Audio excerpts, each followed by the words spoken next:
Hello cuties, এটা হচ্ছে basically আমি একটা ব্লগ নিয়ে এসেছি। এটা হচ্ছে ফার্স্ট ব্লগ যেহেতু, আর বুঝতেই পারছো একটু ভুলভাল তো কথা বলবোই। আমি এমনিতেই নর্মালি ভয়েস ওভার দিতে গেলে এত আজাইরা বকি, তো এতেও বকবো নিশ্চয়ই, বুঝতেই পারছো। আর সকালবেলা ঘুম থেকে উঠে বসে দেখছিলাম আমার গালে একটা পিম্পল বেরিয়েছে। সাধারণত এমনি সময় বেরোয় না, এটা কোনো ওকেশন থাকলে বা কোনো অনুষ্ঠান থাকলে তখনই আমার পিম্পল হয়, আর আজকে হয়েছে দেখলাম। তারপর একটু ছলা খেয়েছিলাম আর আমি একটু ছাদে উঠেছিলাম আর আমাদের স্কুল দেখাচ্ছিলাম। ওই প্রথম যেটা দেখালাম ওটা হচ্ছে আমাদের প্রাইমারি স্কুল, আর এদিকটা হাই স্কুল।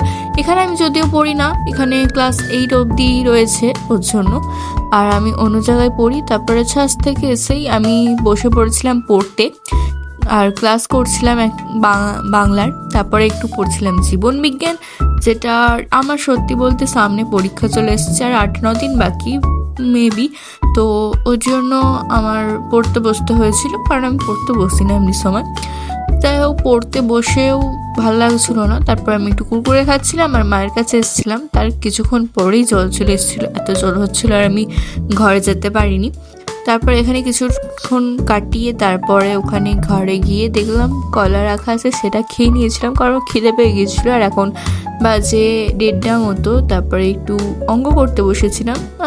অঙ্ক বলতে অত কঠিন না, এটা হচ্ছে সম্পাদ্য, মানে খুব সহজ, বেশ ভালো লাগলো আমার এটা করে। কারণ কোনো অঙ্কই আমার মাথায় ঢোকে না এখনো পর্যন্ত। অঙ্কর জন্য আলাদা টিউশন টিচার রাখার ফলেও মানে কোনো কিছুই হচ্ছে না, পুরো আশায় এরা টাকা নষ্ট হচ্ছে। আর তারপরে আমি একটু করে নিচ্ছিলাম অঙ্ক, যেটা তোমরা করো না ফেল হয়ে যাবে। আমার তো মনে হয় আমি পাস করতে পারবো না।